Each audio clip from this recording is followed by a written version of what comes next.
ई से एतबार, वी से विनाश, एम से मशीन। एतबार का विनाश करने वाली मशीन है तो ईवीएम है।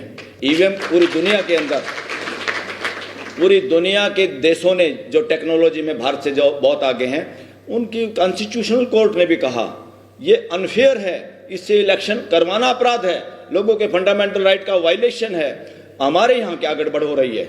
हमारे यहाँ गड़बड़ ये हो रही है, ईवीएम के खिलाफ जो केस भी है वो जिस कोर्ट में है, वो कोर्ट सुनवाई करने की बजाय मार्च में तारीख लगाती है सुप्रीम कोर्ट में। साथियों, सुप्रीम कोर्ट के अंदर मेजॉरिटी एडवोकेट और देश के अलग अलग जगह के वकील भी अब पहचानने लगे हैं कि सुप्रीम कोर्ट और हाई कोर्ट जितनी कमजोर होती हैं, देश में उतनी तानाशाही बढ़ती है। सुप्रीम कोर्ट और हाई कोर्ट को इमीडिएटली, जैसे इलेक्शन चंडीगढ़ में हुए, उससे जग जाहिर साफ हो गया चंडीगढ़ पे केंद्र का राज्य है, गृह मंत्री और पीएमओ उसको डायरेक्ट दिखता है वहां के एडमिनिस्ट्रेशन में, वहां गवर्नर भी शामिल है, सारे के सारे लोग शामिल हो गए षड्यंत्र में।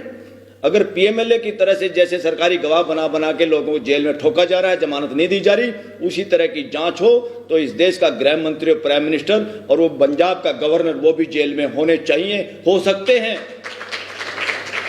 हिम्मत कैसे हो रही इन लोगों की गुंडागर्दी करके? अरे पद से आदमी बड़ा या अच्छे आदमी से पद सुशोभित होता है? कोई प्राइम मिनिस्टर हो गया वो महान हो गया, ऐसा नहीं है। बहुत गंदे लोग प्राइम मिनिस्टर बन सकते हैं, बहुत गंदे लोग गवर्नर बन सकते हैं, बहुत गंदे लोग जज बन सकते हैं।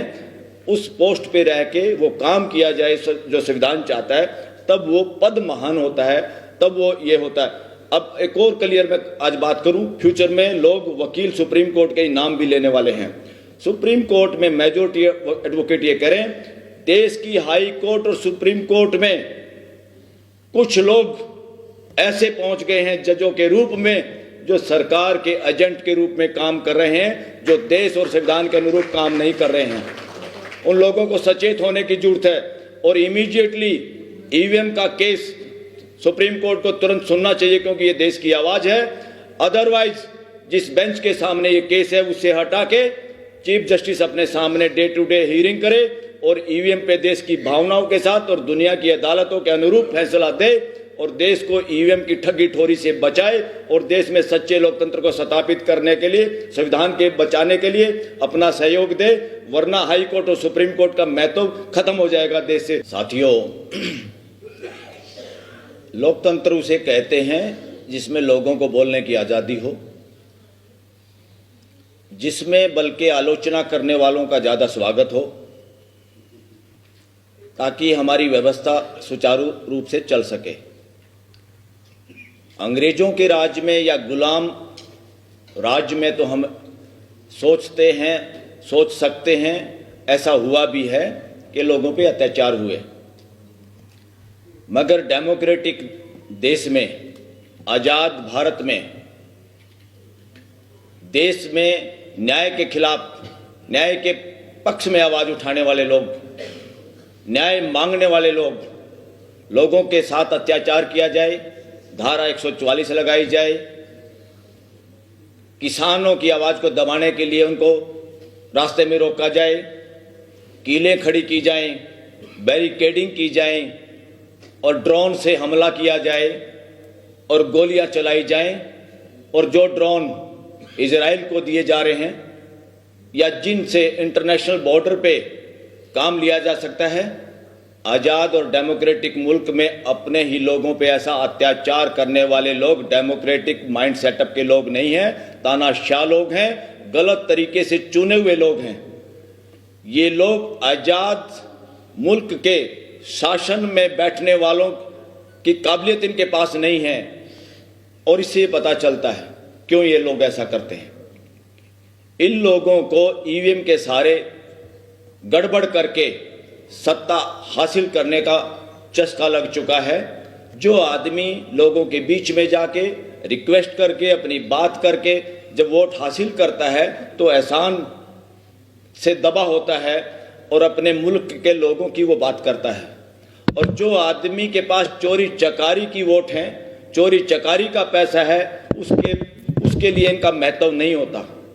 मैं तो ये कहता हूं 2019 से में भी हो सकता 2024 में 14 में भी ये इलीगल तरीके से चुनी हुई सरकार है, ये असंवैधानिक सरकार है। इस देश में अगर जांच हो जाती, जिस पाकिस्तान को दिन रात पाकिस्तान पाकिस्तान हिंदू मुसलमान करते ये लोग नहीं थकते, उस पाकिस्तान में हटाया हुआ चीफ जस्टिस वहां के वकील और जनता आंदोलन करके दोबारा नौकरी पे लगवाती है। उस पाकिस्तान में भ्रष्टाचार में प्राइम मिनिस्टर भी जेल में जाता है। उस पाकिस्तान का इलेक्शन कमीशन बड़े पद का आदमी दुनिया के सामने स्वीकार करता है, वीडियो देखा होगा आपने, जो कहता मुझे चौराहे पे फांसी लटका दो, मेरे से गलती हो गई, वोट किसी और की थी और हमने गलत तरीके से दूसरों को डिक्लेयर करा दिया। इस देश में बहुत दिनों से ये होता आ रहा है और आज जो लोग सत्ता में बैठे हैं वो इसके एक्सपर्ट लोग हैं। साथियों, देश में धारा 44 अंग्रेजों ने इसका बहुत मिसयूज किया। आजाद देश में इस तरह के काले कानून की कोई जरूरत नहीं। जिस तरह से सेडिशन देशद्रोह की जरूरत नहीं। सेडिशन कानून भी इसलिए था कि बाहर के लोग देश पे राज कर रहे थे, उनके खिलाफ कोई बोल ना पाए, बिना दलील बिना अपील लोगों को जेल में ठोको। आज एक रोलेट एक्ट भी उस वक्त आया था अंग्रेजों के शासन में, जो लोगों को बिना समनिंग बिना बताए गिरफ्तार कर सकते थे। आज पीएमएलए एक कानून है जिसका सदुपयोग तो करना था उन पूंजीपतियों के खिलाफ जो देश का पैसा लेके भाग गए बाहर, उनको बुलाने की बजाय, क्योंकि उन लोगों ने तो मदद की हुई है इलेक्शन में, 2 नंबर का पैसा उन लोगों से लिया हुआ है, जिससे सरकार ने, सत्ता में बैठे हुए लोगों ने बहुत उस पैसे से लोगों का जमीर खरीदने का काम किया और इलेक्शन में प्रचार प्रसार का काम किया। बल्कि इसका अब इस्तेमाल हो रहा है डेमोक्रेसी का हनन करने के लिए, देश में लोकतंत्र खत्म करने के लिए। जिसको चाहो, आज चाहे कर्मचारी है, चाहे व्यापारी है, चाहे कोई किसी तरह का भी काम करता है, लोगों को ये जानबूझ के जो 80-90 करोड़ लोगों को निःशुल्क राशन देकर उस पर भी फोटो लगा के, किसी के बाप का है क्या राशन, इस फोटो नहीं लगनी चाहिए, इसका भी हमें बोलना पड़ेगा।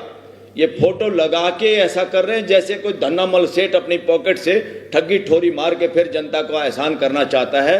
इस तरह से हर रेलवे स्टेशन पे, हर पेट्रोल पंप पे, दिल्ली में भी बसों के पीछे ये जो गलत लत मुंह लग गई है कुछ लोगों के, क्योंकि डेमोक्रेसी में और इंडियन कॉन्स्टिट्यूशन के बाद यहां पे कोई एक आदमी का शासन या एक शहंशाह आएगा, एक महान व्यक्ति पैदा होगा जो देश को बचाएगा, या जनता जिसकी इंतजार करेगी वही लोगों का इलाज करेगा, वही लोगों को की जान बचाएगा।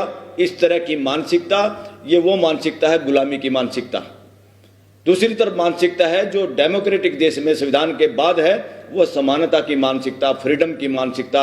हर एक आदमी योग्य है, हर एक आदमी समझ सकता है, हर एक आदमी की भागीदारी सुनिश्चित है डेमोक्रेसी में। चंद एमएलए और एमपी या चंद सीएम और पीएम ही देश में शासन करेंगे, ये डेमोक्रेसी में नहीं लिखा कॉन्स्टिट्यूशन में कहीं। कॉन्स्टिट्यूशन में और डेमोक्रेसी की डिमांड ये है, व्यवस्था की डिमांड है, शासन की डिमांड नहीं है। और ये देश पुलिस राज्य नहीं है कि जहां जब चाहे लोगों के खिलाफ पुलिस खड़ी कर दी, जब चाहे उनके सामने धारा 44 लगा के बैरिकेड लगा दिए, जब चाहे जो आवाज उठाने वाला है उनको गिरफ्तार करके बसों में पशुओं की तरह भर के इधर उधर दूर छोड़ आए, वो धक्के खाते हुए अपने घर शाम को जाते हैं। ये दमनकारी नीति डेमोक्रेसी में नहीं चल सकती। जो लोग इनको चला रहे उनका डेमोक्रेसी में विश्वास नहीं है, वो देश के असली प्रतिनिधि हैं ही नहीं।